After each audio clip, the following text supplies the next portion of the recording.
اعوذ باللہ من الشیطان الرجیم بسم اللہ الرحمن الرحیم۔ رسول اللہ صلی اللہ علیہ وسلم کے فرمان ذیشان کا مفہوم ہے کہ جو کہ صبح ایک آیت مبارکہ سیکھ لے، یہ 100 رکعات پڑھنے سے بہتر ہے۔ ابھی ہم چند منٹ کے اندر انشاءاللہ ایک آیت مبارکہ سمجھیں گے، ہم اس ترتیب میں سمجھیں گے کہ کچھ دن آپ توجہ سے سن لیجئے، انشاءاللہ عربی میں قرآن پاک سننے پر اردو میں مفہوم آپ کے ذہن میں آنا شروع ہو جائے گا۔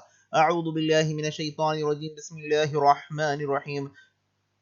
ام لهم نصیب من الملک فاذا لا یؤتون الناس نقیرا۔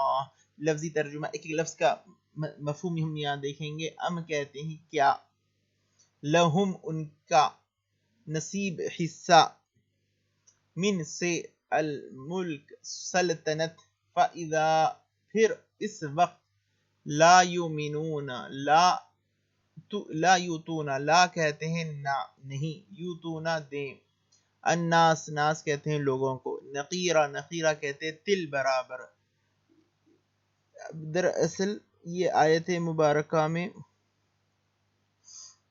یہودیوں کے بارے میں ذکر ہے۔ یہودی کہتے تھے کہ ہم ملک اور نبوت کے زیادہ حقدار ہیں تو ہم کیسے عربوں کی اتباع کریں۔ اللہ تعالیٰ نے ان کے اس دعوے کو جھٹلا دیا، اور ان کا ملک میں کیسے حصہ ہو سکتا ہے، یعنی ان کا ملک میں کوئی حصہ نہیں۔ اگر بالفرض ان کا سلطنت میں کچھ حصہ ہوتا تو ان کا بخل اس درجے کا تھا کہ یہ لوگوں کو تل برابر کوئی حصہ نہ دیتے، کوئی شے تل برابر بھی لوگوں کو نہیں دیتے تھے۔ ابھی اس آیت مبارکہ کا مفہوم دیکھیے، کیا ان کا سلطنت میں کچھ حصہ ہے؟ اگر ایسا ہوتا تو یہ اپنے بخل کے باعث لوگوں کو تل برابر کوئی چیز نہ دیتے تھے۔ یہودیوں کے بارے میں اس آیت مبارکہ میں کہا جا رہا ہے۔ انشاءاللہ یہ PDF کی شکل میں گروپ میں آپ کو مکمل مل جائے گا۔